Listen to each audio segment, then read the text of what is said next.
नमस्कार दर्शक बंधु पवित्र चलतु जाणी ना आज दिन सबकि टॉप न्यूज अपडेट देश विदेश आरंभ कर ओडिशार समस्त गुरुत्वपूर्ण खबर जापर आज वीडियो न्यूज देखा पूर्व आपण मान अनुरोध आपण मैंने आपण स्वास्थ्यर जत्न नियंतु नुआ नुआ बिजनेस करी आग को बढ़ु जीवन में केवे हार मानतु ना आमको हृदय भल पाते न्यूज गोटे लाइक कर चैनल को सब्सक्राइब कर दिंतु चलतु नजर पकेगा आज प्रथम खबर पर आज प्रथम खबर राज्य में कोविड पॉजिटिव संख्या 15 को वृद्धि ओडिशार आउ 4 जन नुआ संक्रमित चिन्हित होती फल राज्य में कोरोना संक्रमित संख्या सोमवार सुधा 15 को वृद्धि पाई बोली जनस्वास्थ्य निर्देशक डॉक्टर नीलकंठ मिश्र गणमाध्यम को सूचना देते व्यस्त होवार कौन कारण नहीं एवं लक्षण देखादेले केवल गुरुतर आक्रांत कोविड परीक्षा कराई जेतिकी परीक्षा होती बहुत कम पॉजिटिव आसी लोक मानू परामर्श सतर्कता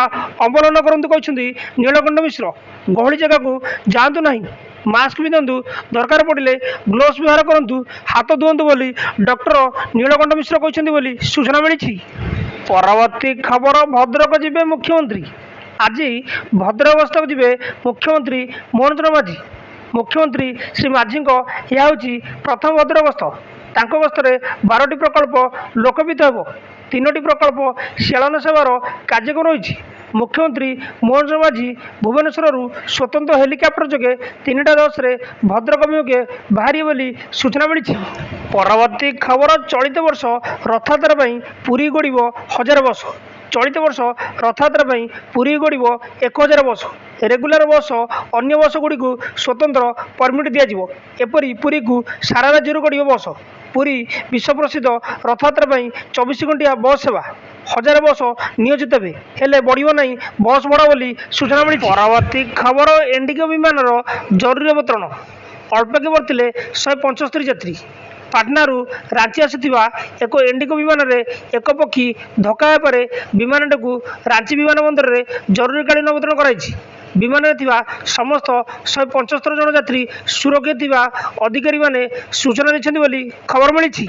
परवर्ती खबर बस स्टैंड रे स्तन्यपान स्वतंत्र गृह हेबो कहिले उपमुख्यमंत्री ओडिशार उपमुख्यमंत्री प्रभाती परिडा गुरुवार घोषणा करछन्ति जे 2 ରୁ 3 मास मध्य रेल स्टेशन और बस स्टैंड भली सार्वजनिक स्थान में डेडिकेटेड ब्रेस्ट फीड रूम स्थापन करा पदक्षेपर लक्ष्य होची महिला मानू यात्रा समय आरामदायक भाव में स्तन्यपान कराइबा सुविधा प्रदान हो बोली सूचना मिली।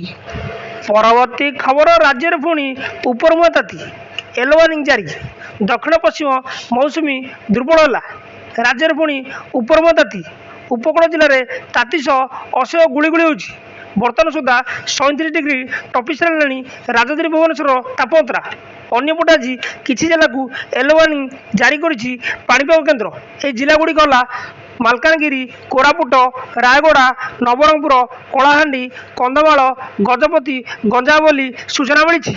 परवर्ती खबर आगे चली रथ निर्माण काम 3 रथर दंडा फ्रेम प्रस्तुति काम शेष विश्व प्रसिद्ध रथयात्रा आगे चली रथ निर्माण काम 3 रथर 5 दंडा चौपट सह दंडा गुड़िकर उभय मुख सला हो मुहाट संजोग होसह पार्श्व दंडा गुड़िकर चौपट काम जारी रही 3 रथर चेचिसी प्रस्तुति बा दंडा फ्रेम प्रस्तुति काम शेष हो 3 रथर 5 दंडारे मुहाट संजोग होती सूचना मिली।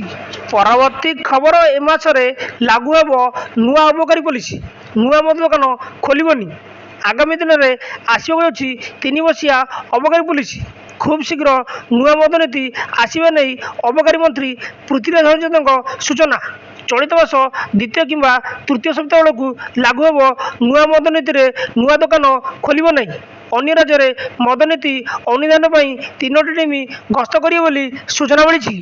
परवर्ती खबर आम बस ड्राइविंग एणिकी 5 वर्ष अभिज्ञता दरकार गत किछि दिन हेब आम बस द्वारा अनेक दुर्घटना घटी फल अनेक लोक जीवन मध्य तेबे आम बस दुर्घटना पर कड़ा अभिमुख्य ग्रहण कर क्रूट एणिकी सबु ड्राइवर दक्षता जांच कर 5 वर्ष अधिक अभिज्ञता नथिबा ड्राइवर को नियुक्ति न देवाकू निष्पत्ति नहीं ତେବେ ଗତ ଶୁକ୍ରବାର କ୍ରୁଡ୍ ପରିଚାଳନା ନିର୍ଦ୍ଦେଶକ ଏନ୍ ଥରୁମଲା ନାୟକ ଅଧ୍ୟକ୍ଷତାରେ ଏକ ଗୁରୁତ୍ୱପୂର୍ଣ୍ଣ ବୈଠକ ବସିଥିଲା ବୋଲି ସୂଚନା ମିଳିଛି।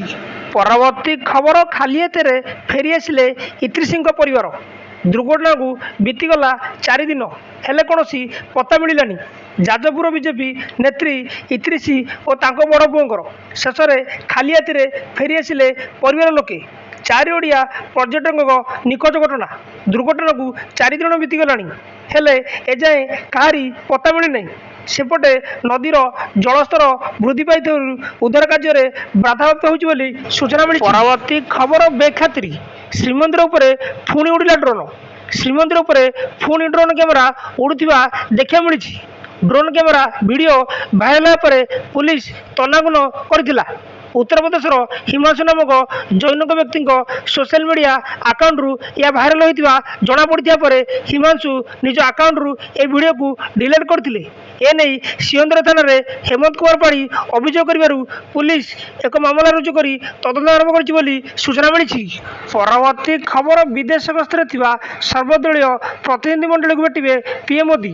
ଅପରେସନ ସିନ୍ଦୁର ବାବଦରେ ଦୁନିଆକୁ ଅବଗତ କରାଇଥିବା ସର୍ବଦଳୀୟ ପ୍ରତିନିଧି ମଣ୍ଡଳ ସଦସ୍ୟଙ୍କୁ ଭେଟିବେ ପ୍ରଧାନମନ୍ତ୍ରୀ। ବିଦେଶ ଗସ୍ତରୁ ଫେରିବା ପରେ ପ୍ରତିନିଧି ମଣ୍ଡଳର ସମସ୍ତ ସଦସ୍ୟ ସହ ପ୍ରଧାନମନ୍ତ୍ରୀଙ୍କ ସାକ୍ଷାତକ୍ରମ କାର୍ଯ୍ୟକ୍ରମ ରହିଛି। ଏହି ବୈଠକ ଜୁନ୍ 9 କିମ୍ବା 10ରେ ହେବାର ସମ୍ଭାବନା ରହିଛି ବୋଲି ସୂଚନା ମିଳିଛି। ପରବର୍ତ୍ତୀ ଖବର ମହାପ୍ରସାଦ ନାଁରେ ଶ୍ରୀମନ୍ଦିର ବାହାରେ ଖଜା ବିକ୍ରି କଲେ ହେବ କାର୍ଯ୍ୟାନୁଷ୍ଠାନ। କେବଳ ଶ୍ରୀମନ୍ଦିର ଆନନ୍ଦ ବଜାରରେ ବିକ୍ରି ହେଉଥିବା ଖଜା ହିଁ ମହାପ୍ରସାଦ। ବଡ଼ଦାଣ୍ଡରେ ମହାପ୍ରସାଦ ନାଁରେ ଖଜା ବିକ୍ରି ପ୍ରସଙ୍ଗରେ ଏଭଳି ପ୍ରତିକ୍ରିୟା ରଖିଛନ୍ତି ପୁରୀ ଜିଲ୍ଲାପାଳ ସିଦ୍ଧାର୍ଥ ସ୍ୱାଇଁ। ସେ କହିଛନ୍ତି, ମହାପ୍ରସାଦ ନାଁରେ ଶ୍ରୀମନ୍ଦିର ବାହାରେ ଭକ୍ତଙ୍କୁ ଖଜା ବିକ୍ରି କଲେ ହେବ କାର୍ଯ୍ୟାନୁଷ୍ଠାନ। ଖଜାର ମାନ ଖୁବ୍ ଶୀଘ୍ର ଯାଞ୍ଚ ଆରମ୍ଭ ହେବ। ଫୁଡ୍ ସେଫ୍ଟି ଲାଇସେନ୍ସ ବିନା ଖଜା ଫ୍ୟାକ୍ଟରି ଖୋଲିଥିବା ବ୍ୟବସାୟୀଙ୍କ ଉପରେ ହେବ ଚଢ଼ାଉ ବୋଲି ସୂଚନା ମିଳିଛି। ପରବର୍ତ୍ତୀ ଖବର ରାଜ୍ୟରେ ବଢ଼ୁଛି ରୋଗୀଙ୍କ ସଂଖ୍ୟା। ରଥଯାତ୍ରା ପାଇଁ କୋଭିଡ୍ ସମୀକ୍ଷା ବୈଠକ ନିଆଯାଇପାରେ ଗୁରୁତ୍ୱପୂର୍ଣ୍ଣ ନିଷ୍ପତ୍ତି। ରାଜ୍ୟରେ ବଢ଼ୁଥିବା କୋଭିଡ୍ ରୋଗୀଙ୍କ ସଂଖ୍ୟା ଦେଖି ରଥଯାତ୍ରା ପାଇଁ ସ୍ୱାସ୍ଥ୍ୟ ବିଭାଗର ଚିନ୍ତା ବଢ଼ିଛି। ତେଣୁ ଆସନ୍ତାକାଲି କିମ୍ବା 2 ଦିନ ମଧ୍ୟରେ ହେବ ସମୀକ୍ଷା ବୈଠକ। ସମୀକ୍ଷା ପରେ ରଥଯାତ୍ରା ନେଇ ନିଆଯାଇପାରେ ଗୁରୁତ୍ୱପୂର୍ଣ୍ଣ ନିଷ୍ପତ୍ତି। ରାଜ୍ୟ ଅଥରିଟି ପାଖରେ ପ୍ରେଜେଣ୍ଟ କରାଯିବ। ରାଜ୍ୟବାସୀଙ୍କୁ ସତର୍କ ରହିବାକୁ ଆହ୍ୱାନ ଦେଲା ସ୍ୱାସ୍ଥ୍ୟ ବିଭାଗ। ପୋର୍ଟାଲ ମାନିବାକୁ ପରାମର୍ଶ। ଲୋକଙ୍କୁ ଗହଳିକୁ ନ ଯିବାକୁ ପରାମର୍ଶ। ହାତ ଧୋଇବା ସହ ଗ୍ଲୋଭ୍ସ ପିନ୍ଧିବା ଓ ମାସ୍କ ବ୍ୟବହାର କରିବାକୁ ପରାମର୍ଶ। ନିଷେଧ ଏହା ପାଳନ କରିବାକୁ ପରାମର୍ଶ ଦେଲେ ସ୍ୱାସ୍ଥ୍ୟ ବିଭାଗ ବୋଲି ସୂଚନା ମିଳିଛି। ନ୍ୟୁଜ୍ଟି ଏଇଠି ସମାପ୍ତ ହୋଇଛି। ନ୍ୟୁଜ୍ଟି ଭଲ ଲାଗିଥିଲେ ଆପଣମାନଙ୍କ ଅନୁରୋଧ ନିହାତି ଭାବେ ନ୍ୟୁଜ୍ ଗୋଟେ ଲାଇକ୍ କରି ଚ୍ୟାନେଲକୁ ସବସ୍କ୍ରାଇବ୍ କରିଦିଅନ୍ତୁ। ଆଉ ଆପଣମାନେ କେଉଁ ଜିଲ୍ଲାରୁ ନ୍ୟୁଜ୍ଟି ଦେଖୁଛନ୍ତି ନ୍ୟୁଜ୍ରେ କମେଣ୍ଟ କରି ଜଣାନ୍ତୁ। ରହିଲୁ, ଧନ୍ୟବାଦ, ଜୟ ଜଗନ୍ନାଥ।